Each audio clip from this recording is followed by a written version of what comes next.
All right, kiddos, we've got another job. We've got plenty of jobs to do. We got a long list of jobs to do on different cars, as you well know. If you are a long-time watcher, you have seen, heard, or witnessed our hopes and dreams and future plans for different projects we got, and a lot of times they veer off into these other areas, and this part moves to this and that, and some doesn't get nothing, and blah, blah, blah, blah, blah, blah, blah. So anyway, but today, what are we doing? Well, we're working on the Dragon, and what are we going to do? It's pretty obvious. We got a big green box that says Vallejo on it. It's got our clutch in it. This is essentially a King Cobra style clutch. So we might just reuse the one that's in there. Ain't nothing wrong with it. So we got our Cobra, or our King Cobra style clutch here. We've got a stock clutch in the car that came from, I believe, the Dugan wagon from David. And we got about, I don't know, 26, 7 passes out of it. And it still drives fine and does great on the street, but you know, it started slipping at the track. It could have just got hot, could have got glazed a little bit. But we decided it's time to put one in. We've had this one for a long time. It's been a while. We've also had put our System X intake on. We haven't ran it since then. Now it's smoking hot. Now you're probably asking yourself, but Rodney, why you don't like running your AFI cars, or especially like this car and like Krusty? I don't really like running it during the summer. I like running it during the winter. So why am I doing it? Well, we're close to I wouldn't call it a milestone, but kind of a little bit of a personal milestone. Right now we're at, I think, 1,991 total passes. So potentially our next track trip, we could break 2,000 or get our 2,000th pass. And you know, that's not a big deal. I'm sure there's guys that's made plenty more passes than that. To us, it's kind of a big deal. This car has made 594 of those passes. So I thought it would be kind of neat. We could crack 600 in this car, and we could crack 2,000, possibly, maybe. I don't know. That's 9 passes. That's quite a few, I guess. And I don't expect the car to run any great numbers, but I don't want to race without a clutch, and I wanted to maybe kind of do that, a little bit of personal history and something kind of significant. This car's made roughly a third of those passes.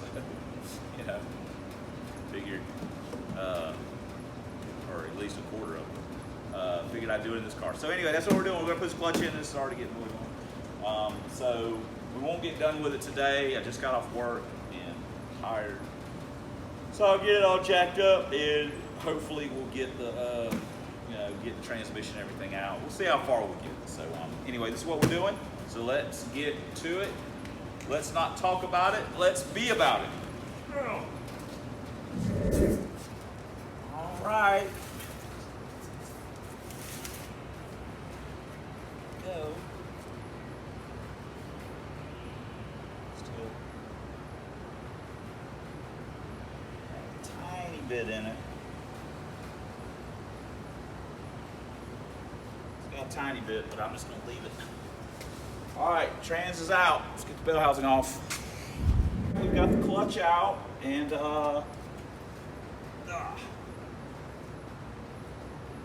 doesn't look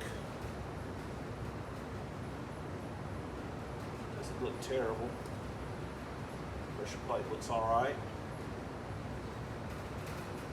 May have just got it a little hot,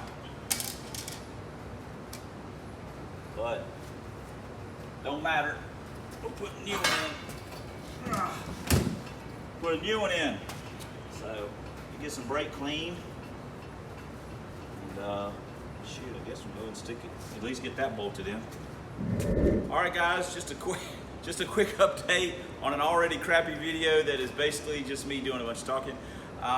We have already got the transmission back in the car. This is bread and butter type stuff. I mean, the way our cars are set up, it's real easy to pull stuff in and out. We dropped the pipes. There's one laying right there. We dropped the pipes off. knocked the drive shaft out of it, pulled the shifter, pulled the speedo cable out, dropped the cross member, pulled the O2 sensors out, dropped the cross member, unbolted the trans, popped it out, undid the starter, bell housing, clutch cable, popped it out, popped the clutch. I mean, it takes very long. So I didn't film every little bit of it.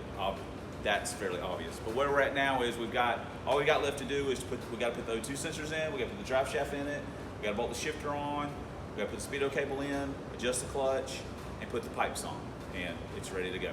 So let me get to it, and All right, we've got it all buttoned up. So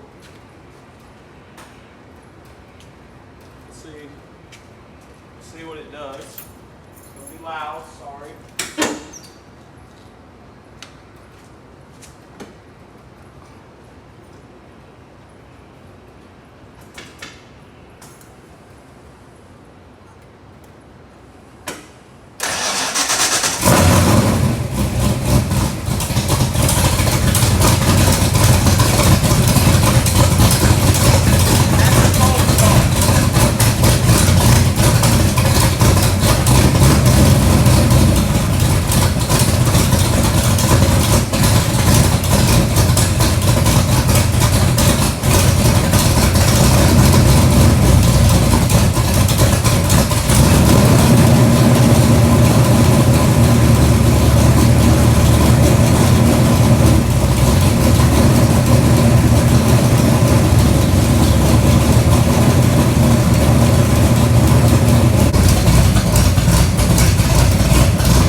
I like the release point to be a little bit higher, but we got what we got. So I guess the next thing is kind of take it out on the road, see how it feels. Here's another little tussin tip for you. I got this from Bruce. I had the hood up on one of the cars one day, and he said, he goes, when's the last time you checked the oil? I said, I don't know. And he goes, now's the perfect time. He goes, every time you pop the hood, you should check the oil if you can't remember. If you can't remember the last time you checked it, now's the time to check it. So while I was under the car doing the exhaust and stuff, I figured I would check all the rear control arm bolts and stuff. Front lowers were pretty good. Passenger side, rear lower was about 3 or 4 threads loose. The driver's side, the nut was gone. Upper control arms, both fronts needed to be tightened. The backs and the relocations were good. So if you're under your car, just give it a, check some of the obvious stuff. Just give it a turn. Doesn't take just a second, and don't be me. The car has a digital 6AL, digital 2, 6AL2, whatever you want to call it. That's the built-in two-step. I never really used it a lot on this car. It always had a weird thing where when I used the two-step, when I would let go of the button at the top of first, it would just do this kind of weird pop. I don't know why it did it. Whatever. Sent the box in the MSD, they couldn't find anything. No, all it's fine, it's good to go. Put it back in, did the same thing. But off the clutch, it's fine. Well, obviously you guys seen the car run in video, so. But anyway, I've got it on a toggle switch because I got it tied in with a line lock, so I can just use the line lock to do the burnout, and then I flick the toggle switch, which turns the two-step on, and then I can leave on two. So we're gonna try and leave. We're gonna try it. We mess around with the LTD, and this thing's pretty snappy on the two-step. It's probably louder than the LTD. This thing always sounded pretty vicious anyway on the two-step for whatever. I don't know why, it just did. So it hadn't got any quieter in its old age. So anyway, all right, cool. Well, let me drive around a little bit. I didn't bring my GoPro, and I'm just gonna drive it. I'm not gonna get on it or nothing. I'm just gonna see how the clutch feels. So, all right, go. 4:30 a.m. We're headed to work.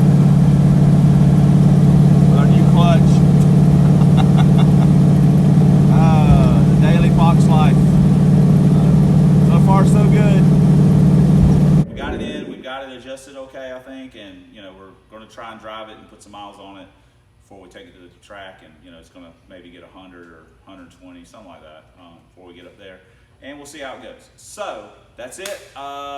Thanks for, and we're trying to get our 600th and 2,000th pass of our careers and for the Blue and Silver Cars career.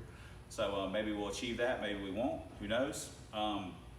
But thanks for subscribing, you know, thanks for commenting, thanks for, hold on, god dang it. Thanks for watching, I'm watching you guys watch me. And until next time, I'm Substandard Leader in Fox Body Videos, lover of POS Mustangs. Krusty, you are not a POS, even if people think you are. You got duct tape holding your headlight in, but that's just how you roll. Four Eyes, Lincolns, yes, I know, Lincolns. Convertibles, 5.8, drag vans, am I forgetting anything? POS, Four Eyes, I think that's it. Oh, LTDs, how could I ever forget that? We'll see you guys in the next video, and yes, there will be a next video. One day I'll say there's not going to be a next video, and that'll be it. But until then, it is the next video. All right, see you later. We got stuff to do.